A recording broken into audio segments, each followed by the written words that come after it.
I'd like to now welcome Keri Glastonbury to the stage. Keri is a lecturer in creative writing at the University of Newcastle and poetry editor of Overland, as well as an editor of the publishing company Local Consumption Publications.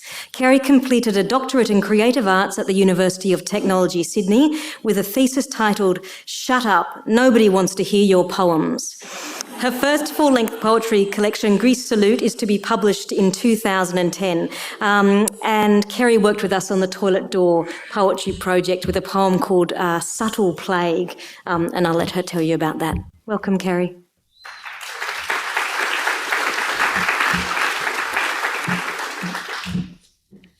I guess maybe I'll come up and play devil's advocate and say sometimes the process of sharing poetry can be an ambivalent one, which is where the sort of shut up, no one wants to hear your poems came from. People can kind of overshare, perhaps. And in that spirit, I wanted to read a poem where I'm the guilty party. I thought I was writing a kind of love poem, a poem about a crush. And then it got published, and the friend that I wrote it about went on a Writers' Festival panel called All Writers Are Bastards. And she actually spoke about me and the experience of me writing this poem about her because she said I implied she was fat. So you can't win. It's called Crunch. You got me to do up the zipper on your black vanity cocktail dress, like stuffing dough into a baking tin.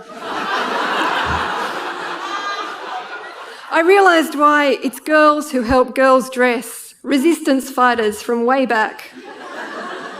Although I know that the freckled flesh of your back will be more than willing to accommodate its undoing. Such is the lament of the handmaiden and the bias of zips. Thanks. And the second poem is the poem that I wrote for the Toilet Doors project called Subtle Plague. And I guess it also raises the idea about writing poems about people, and this is about twins that were friends of mine at school, and they will probably never know that this poem has been written about them.